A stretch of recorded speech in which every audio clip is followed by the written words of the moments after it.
parole est à Monsieur Stéphane Sautarel. Merci Madame la Présidente. Madame la Ministre, la tarification sociale des cantines permet d'apporter une aide financière pour les communes rurales afin qu'elles mettent en place la cantine à 1 euro pour les familles dont le quotient familial est inférieur ou égal à 1 000 euros. L'État apporte alors une aide de 3 euros aux communes éligibles pendant 3 ans.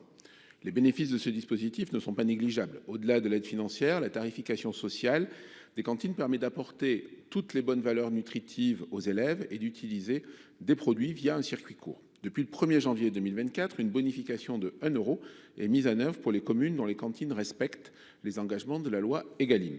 Cela renforce encore le dispositif dans lequel de nombreuses communes sont engagées. Cependant, des questions se posent quant aux modalités de reconduction de la convention pluriannuelle entre l'État et les communes. Ainsi, les communes qui ont signé une telle convention en 2021 ne savent pas si elles vont pouvoir reconduire le dispositif à compter de la rentrée de septembre 2024. Alors que les bénéfices de ce dispositif sont importants tant pour les communes que pour les élèves et leurs familles, je vous remercie de bien vouloir préciser si la convention pluriannuelle entre l'État et les communes mettant en place la tarification sociale des cantines sera reconductible et selon quelles modalités. Je vous remercie. Merci. Madame la ministre El Haïry.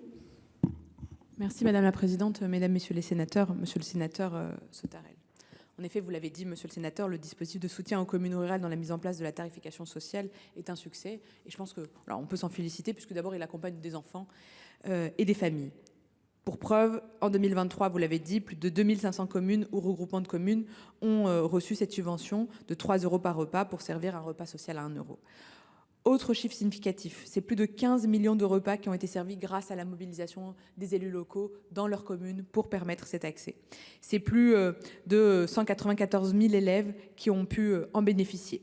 Comme la question le souligne, Monsieur le sénateur, les évolutions supplémentaires viennent enrichir cette mesure en janvier 2024 avec le versement d'une subvention qui peut dépasser les 3 euros en passant à 4 euros. C'est le bonus Egalim qui accompagne également nos agriculteurs pour une agriculture française plus forte et de fait de qualité et plus souveraine, ou encore avec l'introduction de denrées locales de qualité ou le 20% du bio.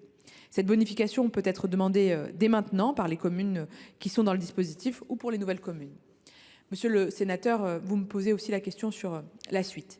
L'Agence des services de paiement, l'ASP, qui gère ce dispositif pour le compte de l'État, c'est cette agence qui accompagne les communes, qui passe les conventions pluriannuelles et les services de l'État qui, évidemment, ont préparé la prolongation et l'évolution de la mesure pour être d'ores et déjà en marche dès janvier 2024. Il est confirmé que les collectivités qui ont déjà une convention pluriannuelle peuvent la renouveler auprès de l'ASP, monsieur le sénateur, au moment de son échéance ou sous réserve de continuer à respecter les règles d'éligibilité. Et les collectivités qui le souhaitent peuvent signer à tout moment un avenant pour la convention et bénéficier du bonus Egalim.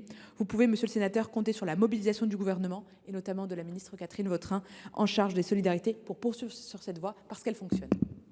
Merci, Monsieur Sautarel. Il vous reste 51 secondes.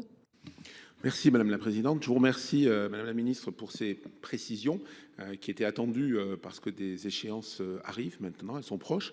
C'est un dispositif qui était intégré au dispositif France Ruralité qui est apprécié et j'en profite des quelques secondes qui me sont offertes pour dire aussi que dans le cadre de ce dispositif France Ruralité en matière de services publics, il devait y avoir une concertation beaucoup plus large sur cette fameuse carte scolaire qui devait être établie. J'ai saisi à plusieurs reprises la ministre, les ministres de l'Éducation nationale, comme mes collègues ont pu le faire.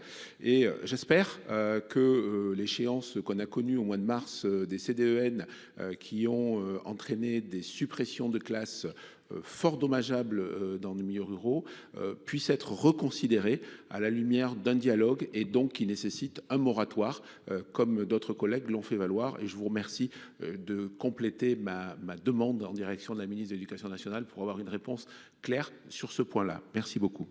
Merci, chers collègues.